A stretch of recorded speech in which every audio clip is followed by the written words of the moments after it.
Bom, começando aqui mais um podcast Resenha do Erdi, hoje com o meu grande amigo Roberto Simão. Grande Roberto Simão, difícil encontrar uma entrevista com a lenda, tá?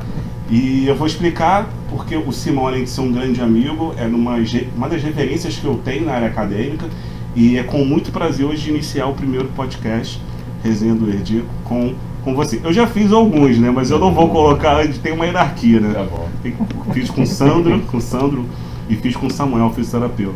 Tá. E aí a gente vai primeiro colocar do Simão, depois a gente vai colocar as outras por uma questão de hierarquia. Tá. Simão, obrigado aí pela presença. Vamos lá, eu que agradeço, Sergi, como sempre, né? Um cara inovador, me falou hoje o que era. Vamos lá, vamos ver o que ele vai perguntar, não sei ainda. Solzão desde do Rio de Janeiro, tô ligando, Simão, cadê você? Eu tô na praia, tô chegando. Ele mora aqui de frente pra praia, aliás, uma bela casa, né? Simão mora aqui na Barra da Tijuca, mora bem, é espetáculo aí. Simão, diz aí um pouquinho da tua história, quem é você, Simão? Vamos lá, eu gosto sempre de falar o seguinte, pegando a parte profissional, né? Eu gosto sempre de falar que, primeiro de tudo, eu sou professor de educação física, isso é o mais importante. O restante vem como consequência. Então, tenho 2 pós-graduações, uma pós na área de treinamento esportivo, que sempre foi o que eu mais gostei. As pessoas me ligam muito à musculação, né? Mas eu sempre gostei muito da área do treinamento em si. Depois a minha outra pós-graduação foi na área de musculação, fiz o mestrado e doutorado em educação física, na época na Universidade Gama Filho, que era referência mundial, né? Não era nem nacional, era mundial. Basicamente os atletas do atletismo, do judô, do voleibol, existia um centro de treinamento na Gama Filho. Lá em Piedade? Lá em Piedade, e antigamente tinha uma outra unidade que era em Três Rios, No Rio de Janeiro. na Estrada dos Três Rios, que é ali em Jacarepaguá, né, que era onde era a Vila Olímpica, então se chamava Vila Olímpica. Então a Gama Filho era uma potência. Quando a gente falava em educação física, basicamente se falava na Universidade Federal de Santa Maria, que era uma grande referência, USP, né, e em terceiro a Gama Filho. Privada. Né? Era uma universidade com um valor elevado, mas ela tinha um diferencial, ela incentivava muitos atletas, então ela tinha um modelo muito americano. Quem era atleta, por exemplo, muitos tinham bolsa na época. Entendi. E eu fui um desses, né? Você foi atleta? Fui atleta de judô, né? E tive né, o Pedro Gama Filho, o falecido Pedro Gama Filho, que vinha do jiu-jitsu, mas ele era o grande incentivador da família Gama Filho na área do esporte. E a Gama Filho perdurou a educação física durante muitos anos. O mestrado e doutorado depois também, né, sempre foram bem conceituados. Infelizmente teve um problema financeiro, de gestão, que ela sucumbiu. Mas a marca foi uma marca muito forte. Muito forte. E você entrou no judô, desde criança já praticava? Na verdade eu comecei eu comecei no judô, mas com uma pessoa muito conhecida pelo jiu-jitsu. Eu era criança e comecei no judô numa academia de um professor chamado Hélio Vigio. Que o Hélio Vigio, na verdade, ele tinha a origem no jiu-jitsu, né? Mas também tinha uma aula de judô na academia dele. Então comecei nessa época com o Hélio Vigio e tal, desde garoto, né? E fui caminhando, e para encurtar a história, até pouco tempo, eu estou 3 anos sem treinar. Mas até poucos anos eu ainda treinava ali na Academia Companhia Atlética, com o meu sensei, o João de Deus, né? E, poxa, sempre fui apaixonado pelo judô, só que chega uma hora que a idade já não permite mais se machucar, né? Então a gente acaba diminuindo esse tipo de atividade, porque toda atividade de luta é muito lesiva, né? E aí dor no lombar, dor no joelho, dor no ombro, é complicado. E aí, Simão, você realizou todas as etapas acadêmicas, né? Mestrado, doutorado, e aí você iniciou na educação física. Como é que você iniciou de fato na educação física? Na verdade, a educação, para fazer uma parte cronológica para as pessoas entenderem, eu me formei em 1990. Pô, não era nem nascido. Pois então assim, eu nasci em 84. Eu tenho 30 anos de educação física. Nossa. Né? Na época, fazer uma especialização era o máximo. Quando você falava mestrado, na área do treinamento, Era difícil. ou na área da fisiologia. Isso é muito difícil. Por exemplo, no Rio de Janeiro não tinha. O Rio de Janeiro só começou a ter alguma coisa dentro da própria Gama Filho ali em 1997, 98. Então a UFRJ tinha, né, também um mestrado, mas na época, por questões políticas, o mestrado da UFRJ acabou e acabou ficando só a Universidade de Gama Filho, né? A da UFRJ foi descredenciada, não pela qualidade, mas sim porque os professores aposentaram, não tinha concurso e aí simplesmente não tinha professor. Então acabou ficando só a Gama Filho. Cachorrada. Cachorrada latina não tem jeito. E aí você iniciou a educação física na área do treinamento? Eu comecei na área do treinamento. Então, quando eu comecei em 90, eu fui para academia, trabalhei com academia. Em 92, eu morei fora do país. Eu fui para Houston, no Texas, fui fazer um curso de especialização em nutrição. Então você sempre teve um inglês fluente? Eu era formado em inglês, tinha feito na época um curso chamado Oxford, que eu acho que hoje nem existe mais o Oxford. Talvez ele se aproxime muito da cultura inglesa de hoje, né? Acabei também estudando na cultura inglesa depois. Fui para fora, já era formado em inglês, mas sofri muito. Você sofreu lá? Sofri lá, aí fiquei lá em 92, estudei, depois fiquei lá e tentei a vida lá mesmo. Acabei retornando ao Brasil em 93, em 93 acabei voltando a trabalhar em academia, mas aí eu comecei a trabalhar com esporte.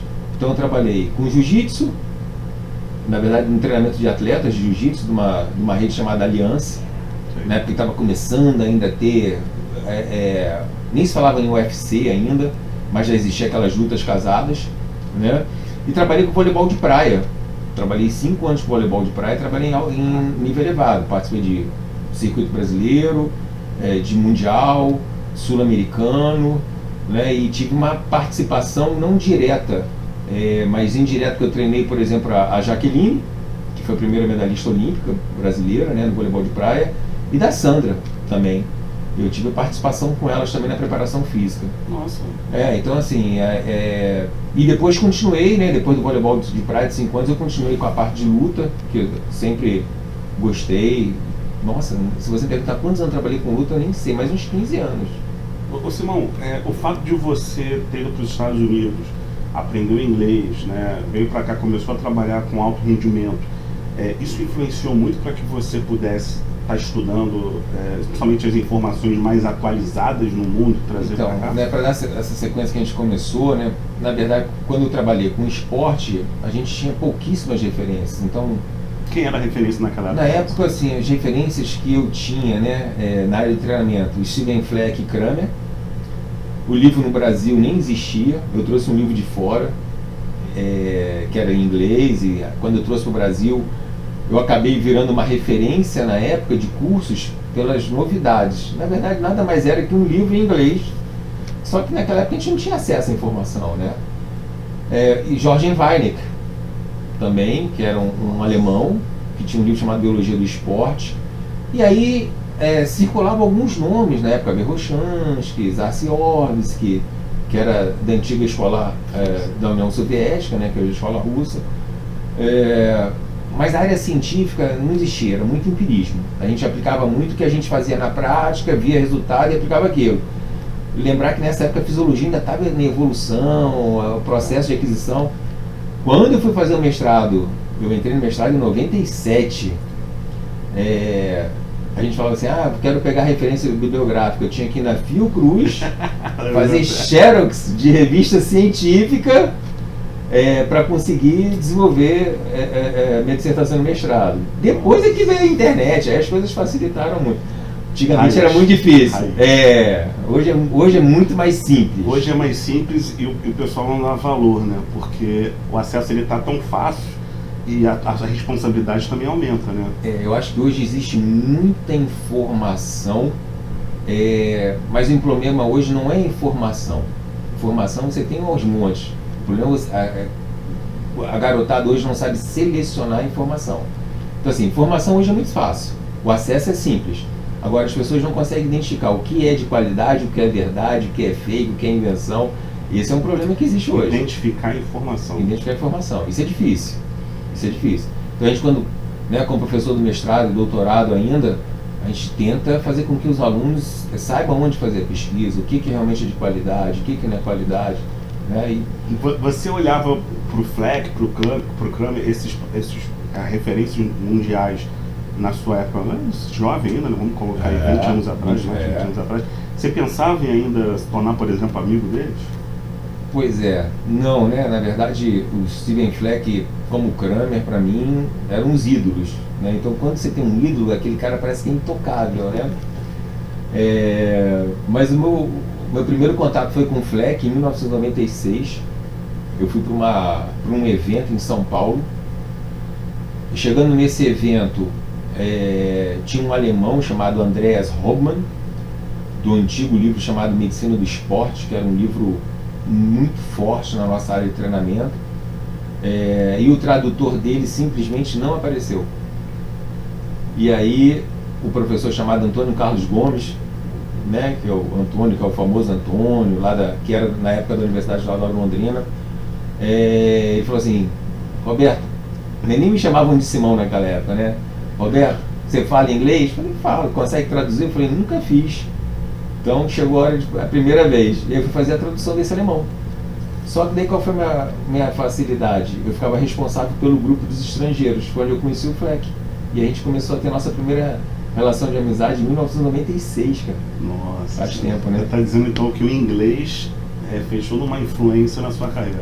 Eu acho que o inglês ele foi diferencial na minha carreira, e ainda acho que na educação física o inglês é o diferencial. Né?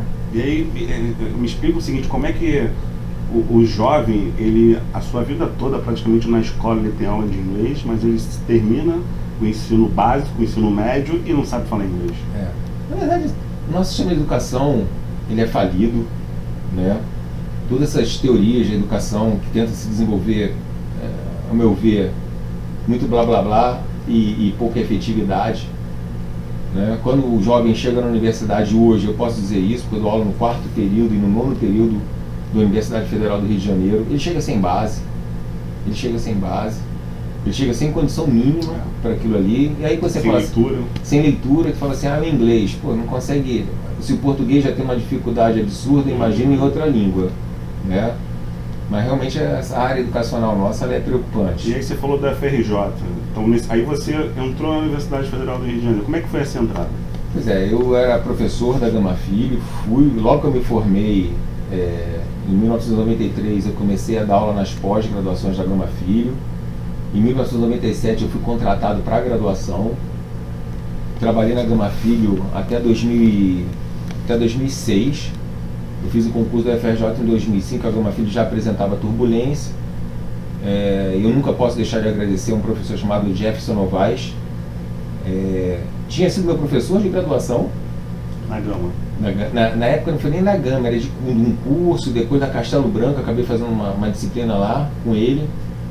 Ele era uma referência na ginástica de academia. E ficamos amigos e tal. E na época da UFRJ, apareceu esse concurso, né? E na época até ele falou, pô, vê o edital e tal. E eu não queria fazer concurso para a universidade pública, na verdade, nunca tive interesse. Mas como a Gama Filho passava um processo difícil, e eu tinha ficado já 4 meses sem salário, nossa, eu falei assim, vou fazer o concurso. E acabei fazendo um concurso e entrei na FRJ em 2006, estou até hoje, né? E aí você, depois o mestrado e doutorado Porque eu lembro que eu conheci o Simão em 2007, eu fui para um curso em Brasília, e aí eu conheci o Simão. Na verdade eu não conheci você não, a gente falou, eu lembro que os palestrantes do congresso falavam assim, pô, esse Simão é muito amarra, ele é muito estrela. E depois eu fui entender, porque é muito comum você ir para o congresso e ficar em quarto duplo com outro palestrante, e o Simão ficava sozinho. E aí eu lembro que no meu curso, lá no curso de futebol, né, ela tinha 80 alunos no primeiro curso, lá em Brasília, tal, cheio, beleza. Fui do Simão, que era do lado, era um auditório com 3.000 pessoas. Aí eu falei, pô, claro que o cara vai ficar sozinho, que realmente era uma outra situação. E aí em 2008 a gente bateu um papo, a gente conversou, eu vi como é que você é um cara simples e tal, a gente conversando, e quando você falou assim, pô, Edi, tu não tem mestrado e tal, eu falei, pô, realmente precisando fazer um mestrado, vai lá na FRJ. E a FRJ tinha retornado com o mestrado, tinha ficado esse tempo todo que você tinha falado sem, E retorno. Como é que foi esse retorno do stricto sensu lá na educação? Na verdade, a UFRJ ela teve um período de latência, né, naquela época do FHC, de cortar os concursos, né, ter uma restrição na área pública, e aí os professores se aposentavam e não tinham peça de reposição, né? Isso aí, mesmo eu não sendo a favor, mas na primeira gestão do Lula, realmente teve uma reativação das universidades públicas, reabriram diversos concursos, teve um projeto do chamado Reúne, que aumentou a quantidade de alunos dentro das federais, então tiveram que ter aquisição de novos professores, e eu entrei nessa primeira leva. Depois vieram outros professores, mas eu fui um dos primeiros nessa primeira leva de concurso. E aí sim, já se tinha exigência de doutores, já tinha exigência que esses doutores tivessem produção científica, porque a Escola de Educação Física já pensava em retomar a ter o seu stricto sensu. Então os concursos já foram direcionados a professores doutores e professores que tivessem condição de atuar tanto na graduação como na pós-graduação. Então, para você dar uma aula numa universidade, você tem que ser doutor? Hoje, as federais, salvo alguns, talvez uma área específica que seja mais difícil ter... no Nordeste, né? Às vezes no Nordeste, às vezes até no próprio Rio de Janeiro, alguma área específica que não tem algum doutor, né, se abre para mestre. Mas a tendência é que quase todas hoje sejam com doutorado. Entendi. E aí você foi um dos responsáveis para que esse stricto sensu retornasse na educação física? Eu fui um dos professores, componentes, na época na verdade tinha outros professores que tocavam, era novato, fazia parte do corpo docente, mas no decorrer, depois da abertura do stricto sensu, realmente eu sempre tive uma produção científica muito alta, que contou positivo para a federal na época, e depois virei coordenador também de curso, né, e nessa minha gestão de coordenação, graças a muita ajuda da CAPES, eu não posso negar que a CAPES ajudou muito, eles tinham interesse em que a gente tivesse doutorado dentro da Escola de Educação Física, a gente conseguiu abrir o doutorado e aí na minha gestão a gente conseguiu ter a abertura do doutorado. Então você sempre teve uma produção científica muito alta para a área da educação física? Então assim, eu passei por dois professores, né? Primeiro o professor Cláudio Gil, que é médico, mas foi o meu orientador de mestrado. Então o Cláudio Gil sempre foi uma pessoa com muita produção científica e direcionava seus alunos a entenderem o processo de produção científica. E boas produções. Né? Boas produções, além da quantidade e qualidade. Depois não era professor da Gama Filho, era da UERJ, mas ele era professor convidado da Gama Filho, que era o Paulo Farinati, que também tinha o mesmo perfil do Cláudio Gil, perfil idêntico. E eu acabei tendo esse perfil também de produção, só que eu fui para outra linha, né? Eu fui para a linha do treinamento. Então eu peguei essa aquisição de conhecimento da produção científica e caí na linha do treinamento. Entendi. E nessa linha do treinamento também tive sorte de terem alguns alunos na minha vida, porque a gente nunca faz sozinho nada, né? Sozinho você não faz nada. Tive alguns alunos que tiveram um grande desenvolvimento e foram minha base, me alavancaram na produção científica. E as federais, a gente tem que tirar o chapéu, né? Você fala assim, eu tenho 40 horas de federal, mas você não tem que dar 40 horas de aula. Então você tem tempo para coordenar laboratório, você tem tempo para criar grupo de pesquisa, você tem tempo para ter grupo de estudo, você tem tempo para produzir. E quando a gente fala assim, produção científica, quando parece fácil, né? Mas quantas horas demandam entre elaborar um projeto e você ter um artigo publicado? 2 anos. 2 anos. Pelo menos 2 anos. Imagina eu com 10, 20 projetos. A quantidade de horas que isso te absorve. Muito tempo. Você tem quantos artigos publicados? Não sei. A última vez que eu acho que se eu não tiver errado, estou na casa dos 300. Está na casa dos 300. Eu lembro que eu estava com um livro que eu estava cursando epidemiologia, eu comprei um livro de atividade física e epidemiologia do Pedro Alau. Uhum. E você chegou e falou assim, Erdi, eu só não tenho mais publicação que esse professor. Eu fiquei até surpreso, porque o Pedro Alau, hoje ele é reitor da Universidade de Pelotas. Né? Ele é um profissional de educação física que fez um mestrado e doutorado em epidemiologia em Pelotas, virou professor da casa e é uma das referências na área da epidemiologia. Ele conseguiu um recurso de 11 milhões na CAPES, no Instituto de Corte, que tem lá em Pelotas. E quando você falou isso, me chamou a atenção, primeiro, porque por você ser uma das referências na área da educação física no Brasil, a gente tem até um site, que é o Expertises, que você consegue verificar as referências, os doutores em cada assunto. Eu vou deixar na descrição para que vocês possam olhar. E de fato, eu fui verificar lá o Pedro Lau tem 500 artigos publicados. Né? Só que a rede dele, e você comentou isso na época, ele tem uma rede no mundo muito grande.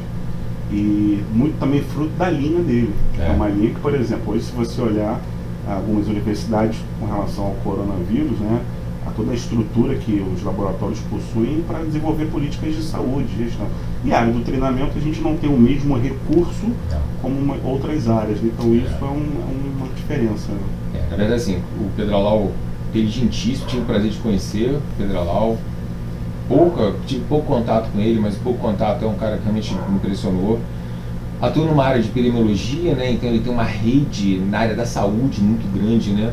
E tem uma produção científica grande e de qualidade. E também é importante dizer, às vezes as pessoas falam assim, o cara tem 300 artigos, né? Mas vou falar por mim, não vou falar por ninguém. Basicamente os artigos que são em português, eu falo isso abertamente para os meus alunos, não são de tão boa qualidade. Porque as revistas em português são revistas de menor impacto. Até pela própria limitação da língua. Né? Quem é que lê português? Né? Brasil, Portugal e alguns países ali da Ásia, né? Macau. A população que lê em português é muito baixa comparado com o inglês. Você está dizendo que não são revistas indexadas em boas bases de dados? Mas até são indexadas, por exemplo, aqui o Brasil em Cardiologia, né? Mas o problema, as revistas hoje como aqui o Brasil em Cardiologia já exigem que você faça publicação em inglês, né? Então, assim, mesmo sendo revista brasileira, muitas revistas já exigem que você faça publicação em inglês. Então, assim, quando você tem um artigo que é publicado em português, você já perde uma capacidade de difusão do conhecimento. Tem 300 artigos, sabe? Mas aí, assim, se a gente... eu tenho 300 artigos, mas quantos são indexados no Medline? Sei lá, eu acho que eu tenho mais de 100 Medlines. Beleza, então desses 300 já viraram 100. Mas aí tem um fator de impacto, né? Então, assim, é que na educação física, né, tem uma referência, mas... Quando a gente pega algumas outras profissões, né, o extrato para que seja referência é bem diferente. Revisão por pares. Exatamente, é bem diferente. E aí essa quantidade dessas publicações, qual foi o impacto que ela teve na sua vida? Pois é, quando eu comecei no Brasil a produzir, eu comecei em revistas pequenas. Eu me lembro que a minha primeira revista que eu publiquei foi uma chamada Revista Baiana de Educação Física. A gente nunca pode menosprezar, né, mas foi a primeira que aceitou um artigo de revisão que eu fiz na época. Era um professor chamado Pitanga, que era lá de Salvador, e aí a gente acabou tendo relação, ele queria montar uma revista lá, e acabei publicando meus primeiros artigos lá. E aí vieram crescimentos, Revista Brasileira de Medicina do Esporte e tal, que considero uma boa revista, né? A revista lá do Celafix também, né?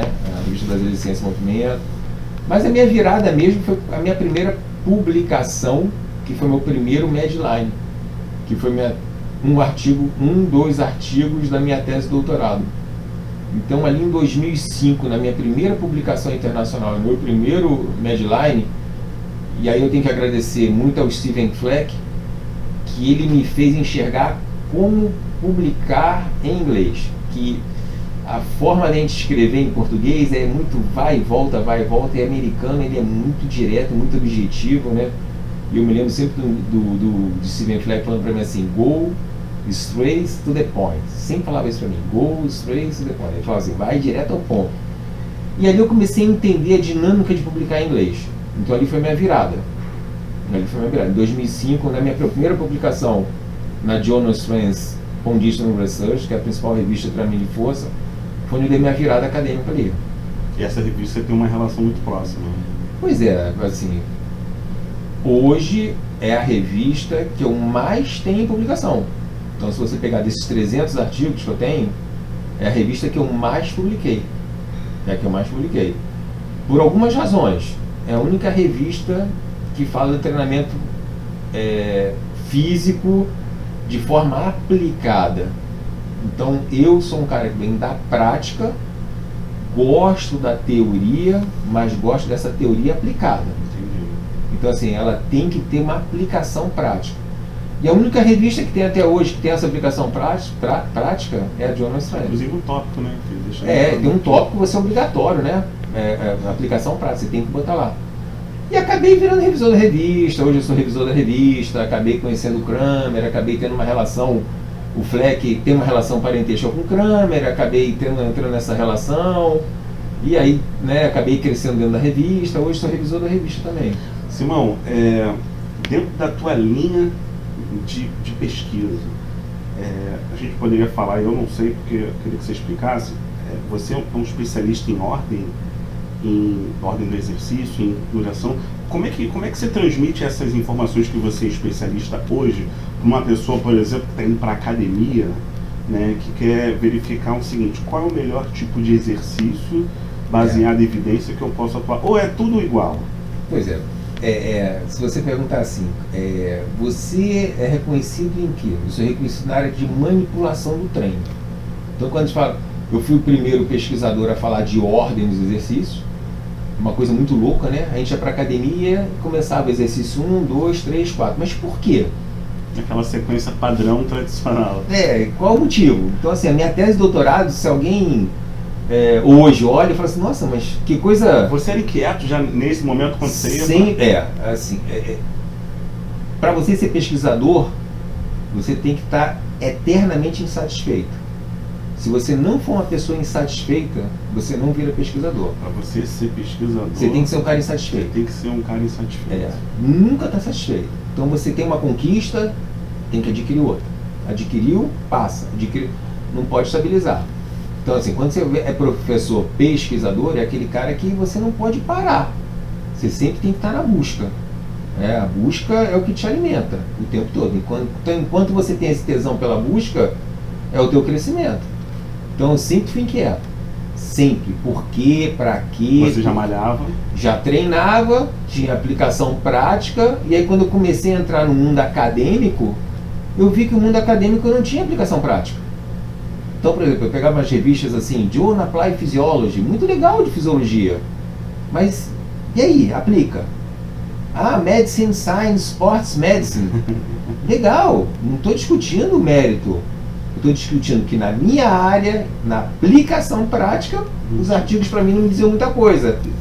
Diferente de outras áreas da saúde. Diferente de outras áreas da saúde. Se você faz um ensaio para verificar uma vacina, você vai aplicar na sociedade. Exatamente. Então, assim, eu posso dizer hoje, assim, e não gosto de ter, porque parece arrogância, mas se você falar na área de treinamento, dessa manipulação de treino, ordem de exercício, intervalo entre as séries, frequência semanal, né? Essa parte voltada para o treino específico dentro das academias, né? Eu fui um dos pioneiros. Não posso dizer que eu fui primeiro, porque primeiro a gente nunca é, né? Mas a gente, sempre quando você acha que é o primeiro, tem alguém antes de você, né? Mas eu fui um dos pioneiros. Estudar e, mais importante, dissipar o conhecimento através de produção científica. Dissipar o conhecimento através de científica. E eu sei que eu gosto da parte científica, mas eu vou dizer uma coisa para você. Eu tenho muito amor pela prática. E a gente fazer essa aplicação prática e ver resultado. Simão, mas você acredita de fato nesse treinamento que é feito hoje nas academias no Brasil? Existe um gap muito grande entre o pessoal da ciência e o pessoal da prática. Essa lacuna, ele está virando muito igual ao americano, né? Aquele pessoal pesquisador e aquele pessoal da prática. Acabam vivendo dois mundos distantes. A minha função enquanto professor, isso para mim de novo é o mais importante, né? Não é ser pesquisador, não é ser mestre, não é ser doutor, não é ter 2 pós-doutorado. Isso para mim não é o importante. O importante é ser professor. Qual é a riqueza do professor? A riqueza do professor é você saber pegar esse conhecimento do mundo acadêmico e você conseguir transferir isso para o mundo da realidade. Quando eu falo mundo da realidade, é aquela garotada que estuda, eles entenderem por que fazem aquilo e fazer aplicação prática. Esse mundo é distante, né? Ele continua distante, mas existem os cursos de pós-graduação, existem os cursos de atualização. Não dá para generalizar, né, que o mundo da academia ele vive distante. Só que eu acho que depois do advento da internet, eu falo um curso sobre isso, né? Eu acho que a nossa área teve uma involução. Então, por exemplo, eu vejo exercícios que na década de 70 e 80 foram demonizados. Eles morreram por serem lesivos, por causarem risco. E a gente não pode esquecer que a gente é da área da saúde, né? O professor de educação física é da área da saúde, né? É da área 21 da CAPES, né? Área da saúde. E cara, com o advento da internet, a gente volta a ter exercícios 40 anos depois que já morreram e as pessoas acreditam nisso. Então, eu fico triste porque eu vejo uma involução, né? As pessoas, por exemplo, na educação física, elas tinham que ler livro. Estão preocupados com o artigo. Não tem que se preocupar com o artigo. O garoto da graduação não tem que se preocupar com o artigo. Ele tem que ler um livro base de anatomia, mas um bom livro de anatomia. Ele tem que ter um livro base de fisiologia. Ele tem que ter um livro base de cinesiologia. Né? Estou dizendo isso para a minha área de treinamento. Né? Ele tem que ter um livro base na área de treinamento. Mas depois ele pensar em artigo. Como é que ele quer ler artigo se ele não tem a base? E aí como é que ele vai fazer essa aplicação prática? Não, e será que de fato ele consegue interpretar o artigo? Com certeza não. Acho que um aluno de graduação dificilmente. Eu vejo assim, eu não tenho Facebook, né? Não tenho Instagram, você sabe disso, né? Sou avesso às redes sociais. Você quer encontrar o Simão, você não consegue. Não consegue.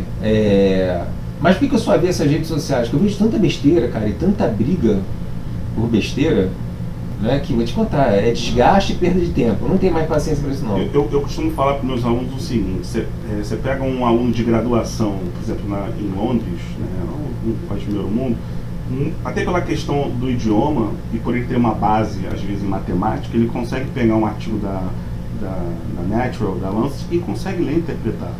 Né? E os nossos alunos de graduação, eles não têm a base e já começam a querer falar de artigos, só que eles não entendem nada. Então acho que vai olhar o resumo, vai entender, não é assim. Não é assim que funciona. Então a gente tem um problema que é a forma de você interpretar o conhecimento.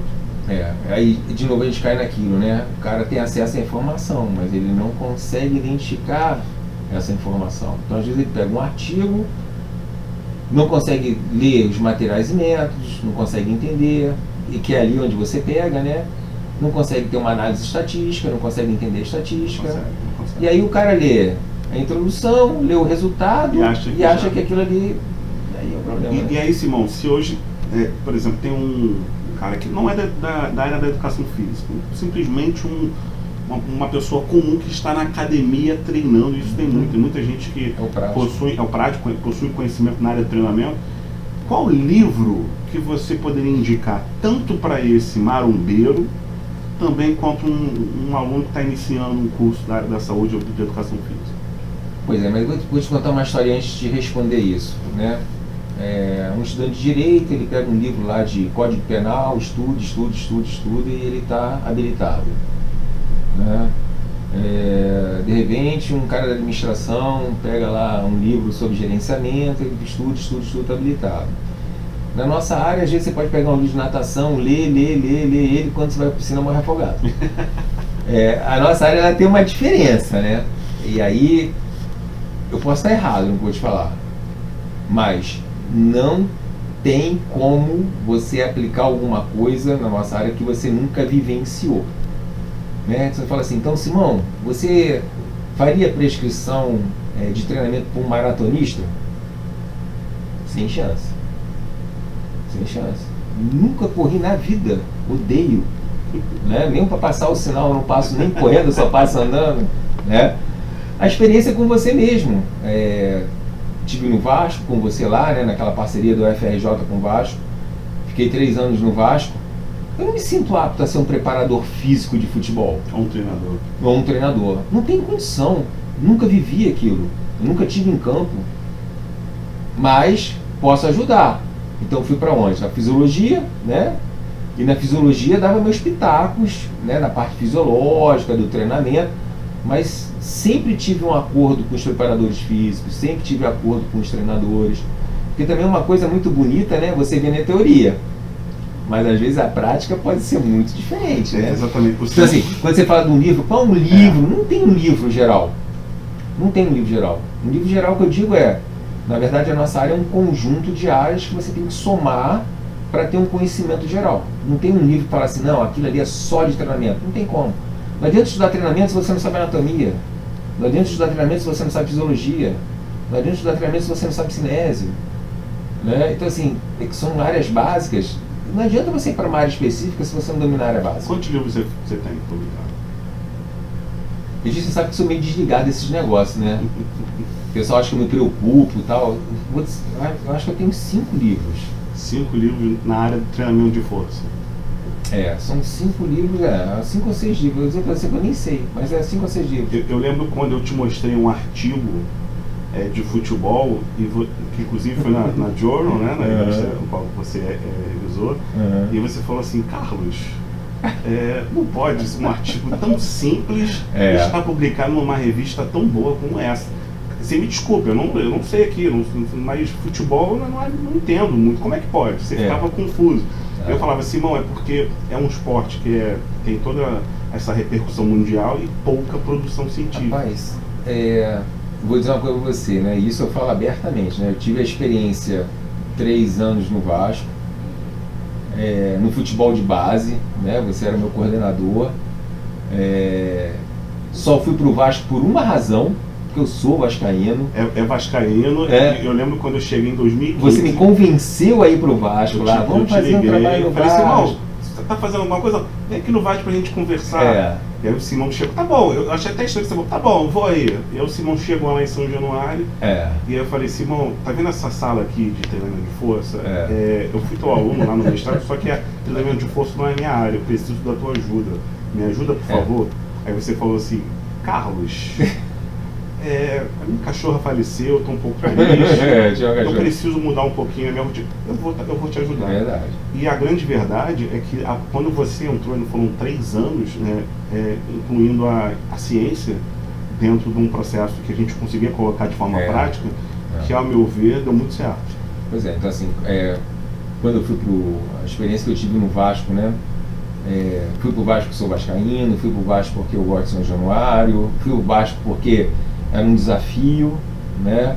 E também vi uma possibilidade de parceria entre meu laboratório de treinamento de força da UFRJ, junto com o Vasco, a gente acabou desenvolvendo, né? Com mais de 10 artigos. Sei lá, a gente fez mais de 10 publicações. Internacionais. Vou tentar até lembrar, mas posso até errar agora. A gente teve 3 mestres, né, que saíram lá um doutor. Quer dizer, o Pedro também, que fez a parceria com a gente, que ele usou os nossos dados. Pois o Pedro está no Flamengo. 2 doutores, 3 mestres, mais 10 artigos publicados. Pós-doutorado. Então a gente fez muita coisa entre a UFRJ com o Vasco, né? Mas sempre foi assim, quando eu fui para o Vasco, desafio, né? Fui com uma concepção teórica de treinamento. Mas quando eu cheguei na realidade do treinamento, você não consegue aplicar aquilo. Então o que você na verdade você faz? Você tenta minimizar os problemas, né? Eu lembro de uma reunião saudoso, a gente vai tentar entrevistar o professor Isaías. Já até entrei em contato com ele. E o Simão no meio da bola, e a bola, eu costumo dizer o seguinte, se você trabalha com futebol, você trabalha em qualquer outra profissão. O futebol ele é muito bom, é maravilhoso, mas é um desafio. E eu lembro numa reunião que a gente estava, o professor Isaías explicando, o Álvaro, né, e o Simão simplesmente falou, gente, desculpa, mas eu não sei qual é a função de vocês, alguém pode orientar?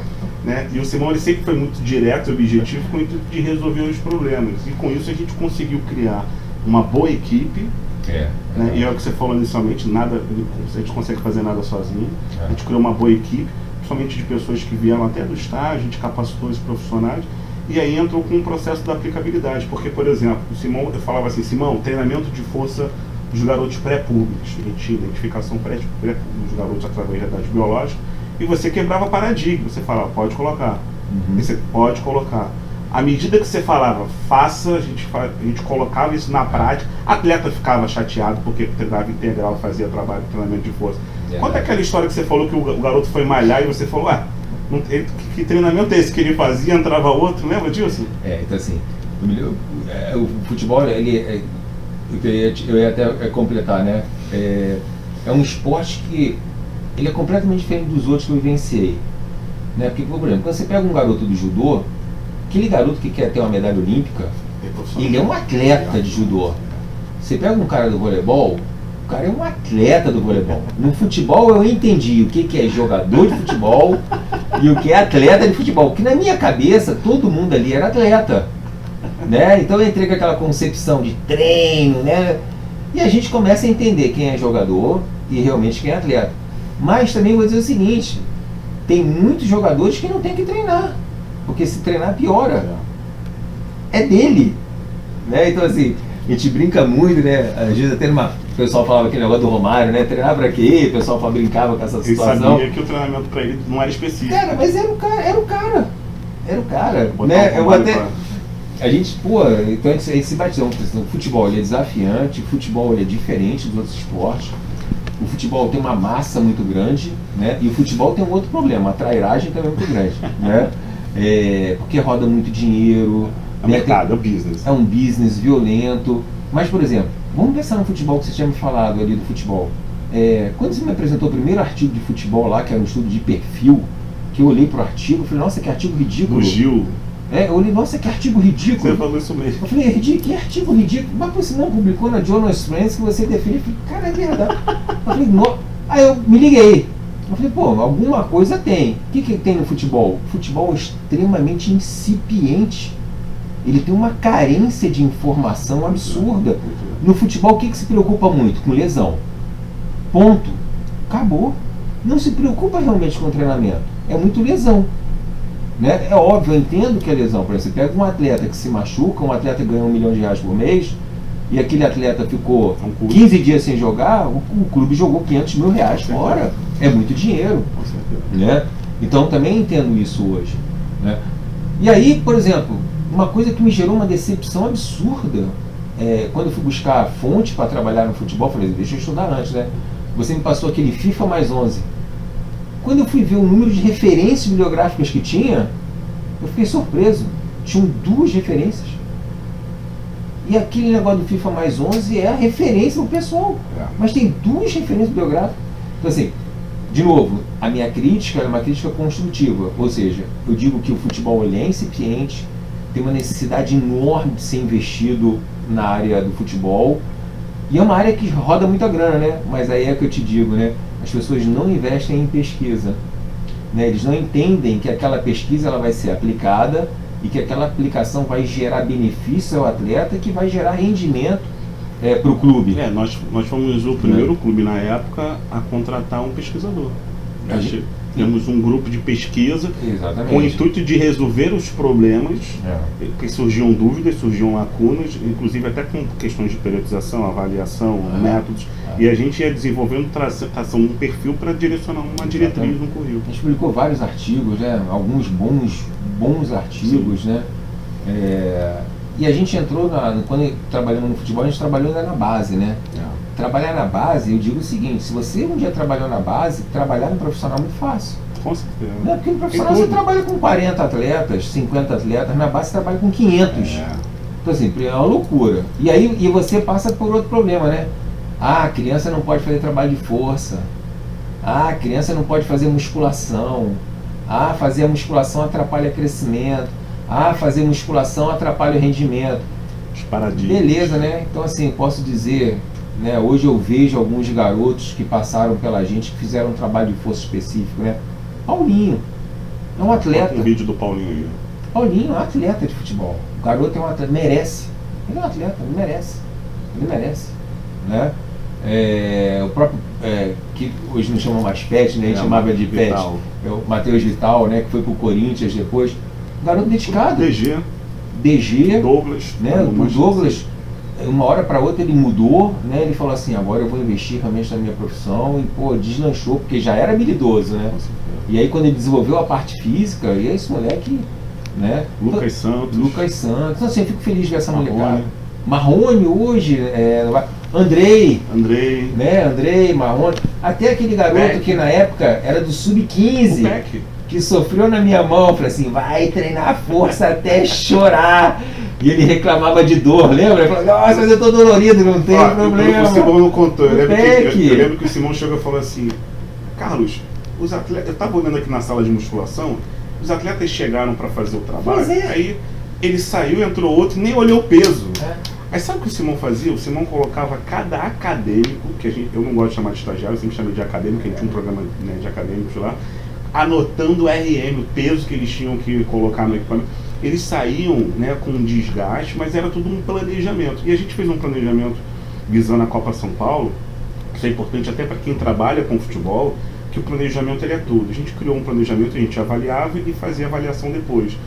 Após uma periodização que você implementou, baseando em evidência, a gente teve um aumento de massa magra, absurdo, 9 quilos em média, 9 quilos em média. No grupo. Tivemos 1000 watts em ganhos de potência, o VO2, e o objetivo era a Copa São Paulo, que a gente começou isso em agosto, acabou que no final do ano os atletas subiram para o profissional. É verdade. Que era o que é melhor, obviamente. Então, assim, o que falta de fato no futebol em si são bons planejamentos e profissionais que alinham com o processo acadêmico. Quando eu comecei lá, né, todo mundo fazia circuito. Na minha cabeça é inconcebível fazer circuito dentro da sala de musculação. Para ganhar o quê? Resistência? Então vai para campo. Vai para o específico do campo, né? A outra coisa que eu me lembro que os médicos na época ficaram bravos comigo, né? Na verdade, eu tirei os atletas da sala de musculação. Alguns poucos eu mantive na sala de musculação, porque a gente tinha um trabalho diferenciado para eles, mas a grande maioria eu tirei da sala, porque as pessoas confundem treinamento de força com sala de musculação, né? Então a gente queria atleta forte, rápido, ágil. A gente fazia base na sala, mas a maior parte do planejamento do treino foi feito no campo. Lembra que os pessoal tinha que levar anilha, barra, tudo para campo. E eu lembro porque assim, os clubes, na maioria das vezes, eles recebem os equipamentos. Eles têm patrocínios de empresas, né, de material de musculação. Eu lembro que o Simão chegou na sala e falou assim: Carlos, pode jogar tudo fora. Eu falei: que isso, Simão? O Vasco agora ganhou um patrocínio. Não adianta, pode jogar fora. E aí a gente verificava a evolução através do rendimento dos atletas. E o mais importante, eu lembro quando a gente fez uma mudança de horário, porque o que o jogador jovem hoje, né, você quer ser jogador de futebol, qual é o grande problema? É o celular. Você fica até de noite no teu celular. Os atletas treinavam à tarde, a equipe sub-20 treinava à tarde, então eles iam dormir 5 horas da manhã. Verdade. Acordavam para almoçar e o Simão falou assim: Herdia, os atletas estão na vida de vagabundo, eles não são atletas. Quando a gente botou para amanhã, você já começa o que? A controlar. Então era interessante que a gente conseguia controlar as variáveis, né, e ao mesmo tempo direcionar o treinamento correto para que eles tivessem o melhor rendimento. No início reclamavam, mas quando começaram a vencer e ganhar, aceitaram de boa. E a própria treinador, o preparador físico começa. Os próprios médicos, quando eu entrei no Vasco, na verdade a sala de musculação tinha diversos equipamentos, né, de uma marca lá que a gente não vai falar, mas quando a gente fala em funcionalidade para o atleta, você não pode trabalhar em máquina, porque aquilo ali você não consegue ter transferência para a sala, para o campo, né? Você não consegue pegar aqueles movimentos de sala e transferir para a cadeira extensora. Você está falando lá. Cadeira extensora foi o primeiro que eu tirei, né? Eu falei assim: tira tudo que é cadeira extensora. Mas por quê? Porque o atleta tem na cabeça que tem que fazer cadeira extensora para melhorar o chute. E não existe nenhuma relação de fazer uma cadeira extensora e melhorar o chute. E pelo contrário, você ainda já gera uma sobrecarga na articulação do joelho. Então, assim, né, essas inovações, quebrar uma cultura do futebol é difícil. Né? A minha sorte na época, eu me lembro que foi aquele goleiro Júnior, né, que ele começou a pesquisar meu nome, aí ele falou pros outros moleques assim: cara, Simão é pica, lembra disso? Ele vai, e aí os moleques começaram a acreditar em mim, né? Aí os moleques foram se aproximando. Me lembro do Paulo Vitor, né, que tinha um potencial absurdo, mas tinha problema de cãibra. E aí eu comecei a trabalhar com ele, dei placebo, ele acreditou que aquele placebo funcionava e pior que funcionou. Então assim, aquela coisa do esporte, né? Aquela coisa do esporte que é a grande cachaça, né? Não adianta. Cada atleta é um atleta, cada um tem sua experiência, cada um tem uma origem familiar, né? Isso também pesa muito na condução profissional desse garoto, né? Mas o que eu vejo no futebol, tem que mudar muita coisa ainda, né? Eu não conheço grandes clubes, assim, a minha experiência que eu tive foi de Vasco, tive um contato com o Flamengo, né, com o Tanuri, uma primeira vez que eu vi o centro de treinamento do Flamengo. Eu me lembro que eu voltei para você. Espetacular. Qual foi o ano disso? 2016? Eu não sei. 2016. Foi 2016? Lembra quando eu voltei, eu falei assim, e isso eu falei dentro do Vasco, eu sou vascaíno. Não sei se você vai lembrar. Eu sou vascaíno, meu coração é vascaíno, mas eu falei isso dentro do Vasco. Eu Flamengo vai ganhar tudo. Vai ganhar tudo. O Flamengo vai ganhar tudo daqui a um tempo. Porque eles conseguiram construir uma estrutura, um centro de treinamento, um centro de reabilitação absurdo. E hoje aquilo que eu vi está na base. Porque o Flamengo acabou na construção de uma nova estrutura para os profissionais. E eu, em 2016, eu falei assim, o Flamengo hoje não está ganhando nada. Na época realmente não estava ganhando nada. Lembra? Porque o torcedor reclamava. O pessoal reclamava. Eu falei assim, isso leva um tempo, né? Entre você fazer essa preparação e você ter resultado, isso tem um tempo, não é 1, 2 anos, tem um tempo de investimento. Né? E eu entendo que o torcedor fica mordido, é imediatista. Mas o resultado está aí. Hoje tu fala, pô, e o Flamengo? Insustentável, né? Hoje tu fala assim, e o Flamengo? Assim, qual o clube que bate o Flamengo hoje no Brasil? Não tem, hoje a diferença é absurda. Dói falar isso como vascaíno, mas é a realidade. E os caras, mas chegaram aí do nada? Claro que tem grandes nomes, claro que tem grandes jogadores, mas tiveram que construir uma base, tiveram que se reestruturar financeiramente, o resultado aparece. Simão, como é que a gente está chegando ao final da nossa resenha? Se você pudesse dar hoje uma dica aí para quem está começando, também quem é atleta ou quem está na área da saúde, principalmente quem está iniciando a educação física, é porque o jovem hoje ele não conhece o Simão. Ele não conhece o Simão porque o Simão não está nas redes sociais, o Simão não está no Facebook, no Instagram. Mas se você for ler, você vai ver a referência a Simão na área de treinamento. Então isso é muito comum, que os seus professores conhecem. Se ele tem um desejo hoje de ter sucesso na área, na sua profissão, o que você diria para a pessoa realmente chegar ao sucesso? Olha, Dia, é muito difícil aqui uma receita, né? Qual é a receita do sucesso, né? Eu acho que o sucesso é um conjunto de várias variáveis e você tem que saber associar. Às vezes você é extremamente inteligente, o que isso vai te levar? Nada. Às vezes você é extremamente estudioso, aonde isso vai te levar? Lugar nenhum. Ah, mas eu sou um tremendo 171, o que isso vai me fazer? Também nada. Então, na verdade, é você saber ter uma inteligência emocional, né? Uma postura de saber articular tudo. Mas eu sempre uso uma frase de um professor americano, na época que eu aprendi tem muito tempo, em 1992. Esse professor, na época que eu estudava lá fora, o Brasil foi campeão olímpico de voleibol em cima dos Estados Unidos.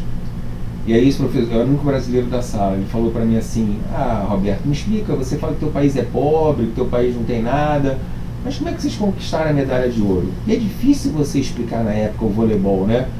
O voleibol talvez tenha sido o primeiro esporte no país que realmente tenha sido profissionalizado, né? Eu me lembro do futebol, o voleibol naquela época, fazia a estrutura de base, Saquarema, criar uma logística, estrutura. Então, assim, o voleibol de quadra, né? E depois veio o voleibol de praia também, mas o voleibol de quadra realmente talvez tenha sido um dos primeiros esportes a serem bem estruturados, né? E é muito difícil, porque você fala assim, no Brasil existe treinamento de alto rendimento? Existe atleta de alto rendimento? Existe. Mas quando você fala de treinamento, cara, esse treinamento tem que ser desde a infância, então é muito difícil você chegar lá, né? Então você fala assim, mas qual é o segredo, né? Como é que é o sucesso? E aí esse professor não conseguia entender o que eu estava explicando. Eu explicava sobre o Brasil, imagina, em 1992, falar do Brasil, eles nem sabiam o que era Brasil. Não tinha noção. Eles começaram a entender do Brasil a partir de 2000. Até 92, 96, 97, ninguém sabia o que era Brasil. A gente ainda é inexpressivo mundialmente, em todos os setores. Mas pelo menos a gente apareceu, né? Pelo menos esse ambiente virtual mostra a gente um pouquinho melhor, né? E aí quando ele não conseguiu entender, porque eu tentava explicar que a gente era país pobre, que a gente não tinha isso, que a gente não tinha aquilo. E eu senti que aquilo foi incomodando ele, e ele falou para mim uma coisa assim, ele falou assim, competir é necessário, vencer é obrigação. Então, cara, na verdade é uma frase que eu acho que você tem que levar, se você quer ser o melhor, né? Porque o mundo não dá muito espaço para o segundo e para o terceiro, não. Ou você é o melhor, ou você não é ninguém, né? Se você tem essa ambição, né? E a ambição ela é vantajosa, né? Eu tenho uma ambição, né? de crescer, eu tenho ambição, eu quero fazer dinheiro, não é ganhar dinheiro não, se você pensar em ganhar dinheiro você vai morrer pobre, você tem que fazer dinheiro, quero fazer dinheiro, quero fazer fortuna, você quer construir, né? Você quer produzir, Você tem que pensar sempre o seu melhor. E para ser o melhor, é esse conjunto de variáveis. Ter bom relacionamento, saber fazer network, isso é importantíssimo, né? Se especializar, sim. Eu falei isso para você na época, quando você fez o mestrado, até quando você foi fazer o doutorado. Eu falei assim, o que adianta ter o título de doutor? Nada. Nada. Ser doutor te garante alguma coisa? Claro que não. Mas a sorte só aparece para quem é capacitado. Para quem não é capacitado, a sorte não aparece. Então assim, quanto maior a tua capacitação, maior as suas probabilidades. A sorte só aparece para quem é capacitado. A sorte só aparece para quem é capacitado. Então assim, se capacite, evite, né, a arrogância, né, tente construir um bom network e também não adianta achar que você só vai ter amigos, né? Você vai ter amigos, mas tem que ter um percentual de inimigos. Que se você é amigo de todo mundo, sinal que você não é muito bom. Também se você só tem inimigos, sinal também que você não é muito bom, né? Então é o que eu falo sempre, né? Os amigos passam e os inimigos se acumulam, né? Mas a tua maior na vida, no final, você tem que ter mais amigos do que inimigos. Então construa a tua vida para ter mais amigos do que inimigos, né? Os inimigos a morte, nem a água, e os amigos tudo. Tá certo. Simão, te agradecer. Eu que agradeço. Nossa, que bate-papo espetacular. Espero que vocês tenham gostado. Deixem aí nos comentários, tá? Se vocês acharam, quiserem também fazer alguma pergunta pro Simão, deixa aí que eu passo depois para ele, tá bom? Não esquece de deixar a curtida, fazer aqueles trâmites do YouTube, tá? E até a próxima, gente. Obrigado aí, um abraço. Obrigado, tchau, tchau.